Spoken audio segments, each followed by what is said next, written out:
15.5 বছর যারা ক্ষমতায় ছিলেন, এর আগে যারা ছিলেন, তার আগে যারা ছিলেন, তার আগে যারা ছিলেন, কেউ বুকে হাত দিয়ে বলতে পারবেন না যে আমাদের সরকারের সময় কোনো দুর্নীতি হয় নাই।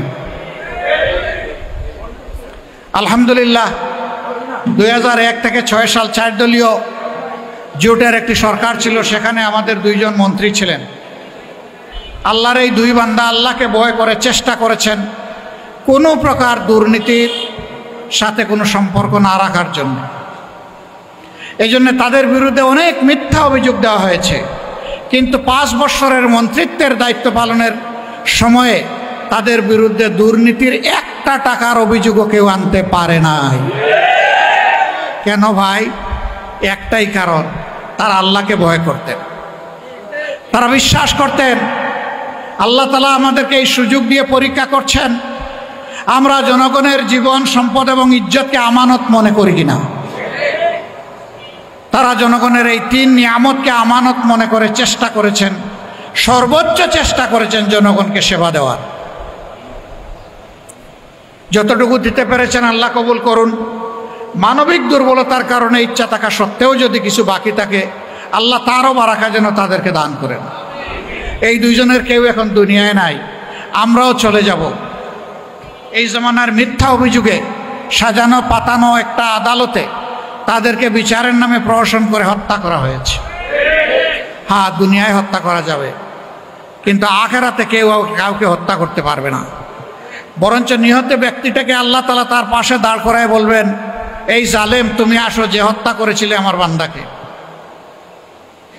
আল্লাহ রাব্বুল আলামিন তখন মজলুমের হাতে অস্ত্র দিয়ে বলবেন, তুমি এখন প্রতিশোধ নেওয়ার পক্ষে। যতক্ষণ পর্যন্ত পূর্ণাঙ্গ প্রতিশোধ না হবে আল্লাহ বলবেন চালায় যাও।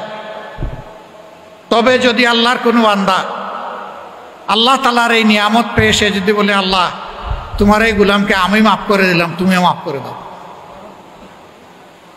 আল্লাহ তাআলা তার মর্যাদা বাড়ায় দেবে।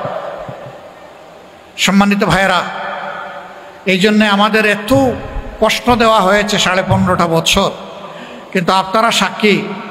গত বছরের 5 আগস্ট রাতের বেলায় আমরা বলেছি, প্রিয় সহকর্মীবৃন্দ, অতীতের সমস্ত কষ্ট এখন পায়ের তলায় ফেলে দেন। কেউ কারো উপর কোনো প্রতিশোধ নেবেন না। ধৈর্য ধরুন, আল্লাহর শুকরিয়া আদায় করুন এবং দেশকে শৃঙ্খলায় ফিরিয়ে আনতে একজন দায়িত্বশীল নাগরিক হিসাবে দায়িত্ব পালন করুন। ওবায়দুল কাদের সাহেব দফায় দফায় বলছিলেন, আওয়ামী লীগ যদি ক্ষমতার থেকে সরে যায় তাহলে ক্ষমতা হারানোর 2 দিনের মাথায় আওয়ামী লীগের 5 লক্ষ কর্মীকে খুন করা হবে, হত্যা করা হবে। কেন তিনি বলেছিলেন? কারণ তারা মানুষ খুন করেছিলেন। এই জন্য তাদের ভয় ছিল যে মানুষ তাদের কাছ থেকে প্রতিশোধ নেবে। তারা রক্ত পিপাসু হতে পারে, দায়িত্ব জ্ঞানহীন হতে পারে, কিন্তু বাংলাদেশের মানুষ এই দেশকে এবং দেশের মানুষকে ভালোবাসে, এই জন্য প্রতিশোধ নেয়নি। কিন্তু যারা ক্ষতিগ্রস্ত, নিহতদের পরিবার এবং যারা আহত, তারা যদি ন্যায় বিচার পেতে চায়, অবশ্যই সেই বিচার পাওয়ার অধিকার তাদের আছে। আমরা সেই বিচারের জন্য তাদের পাশে দাঁড়িয়ে লড়াই করব ন্যায় বিচার পাওয়ার জন্য। কিন্তু কেউ আমরা আইন হাতে তুলে নেব না। আবার কারণ আমি মিথ্যা মামলাও দেব না যে মৌসুম পেয়েছি, এখন ইচ্ছা মতো মিথ্যা মামলা শত শত দিয়ে এখন মামলা বাণিজ্য করে কিছু কামাই করে নেই, না, এ কাজও আমরা করব না, এটাও হারাম। সম্মানিত ভাইরা, 5 তারিখের পট পরিবর্তনের পরে সবাই যদি এই ধৈর্যটা ধরত, সবাই যদি মানুষকে সম্মান করত, সবাই যদি দেশটাকে ভালোবাসত, তাহলে রাস্তাঘাটে আজকে মানুষের কণ্ঠে কণ্ঠে, আজকে মানুষের মুখে মুখে এই কথাটা শুনতে হতো না, দেশ আজ চাঁদাবাজদের দখলে। আমরা তাদেরকে বলেছি, বিনয়ের সাথে বলেছি, ওরা কষ্ট দিয়েছে 15.5 বছর, এখন আমরাও কি মানুষকে কষ্ট দেব? এটা কি ঠিক হবে? আমরা তাদেরকে বড় অনুরোধ করেছিলাম, কে কার অনুরোধ শুনে? হ্যাঁ, আলহামদুলিল্লাহ, প্রায় 3.5 কোটি মানুষের প্রিয় এই সংগঠন বাংলাদেশ জামাত ইসলামী, আমরা চেষ্টা করেছি আমাদের ডানার নিচে আমাদের লোকগুলাকে হেফাজতে রাখতে। তাদের চোখ যাতে কারো সম্পদ, কারো ইজ্জত এবং কাদের জীবনের উপর না পড়ে। এরপরে কেউ এর ব্যতিক্রম করলে আমরা তাকে ছাড় দেই নাই। আমরা দেখানো বিচার করি না, আর দেখানো বহিষ্কারও আমরা করি না। আমরা যে শাস্তি দেই এটা জীবনের তরে মনে থাকে। সকালে বিদায় করে দিয়ে বিকালে আমরা ফুলের মালা দিয়ে কাউকে কবুল করি না। সম্মানিত ভাইরা, মানুষ ভুল ত্রুটির ঊর্ধ্বে নয়। ভুল এক জিনিস আর কুঅভ্যাস আর এক জিনিস। আমাদের লোকরা ভুল করলে আল্লাহ ক্ষমা করুন, এবং আমরাও যেন এই ভুলের জন্য অনুতপ্ত হয়ে এদের ব্যাপারে প্রকৃত ব্যবস্থা নিতে পারি, সেই তৌফিকে যেন আল্লাহ আমাদেরকে দান করে। আমাদের কমিটমেন্ট তিনটা।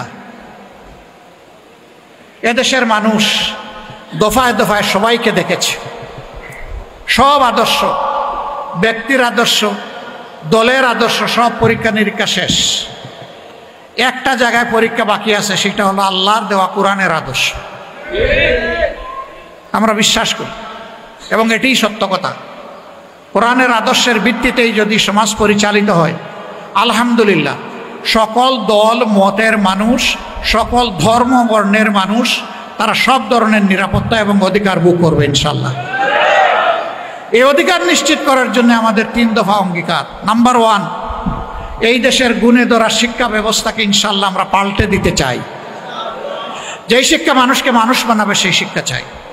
আমাদের 2 নম্বর অঙ্গীকার, আমরা দুর্নীতির জড় কেটে দিতে চাই। আপনারাও কি চান?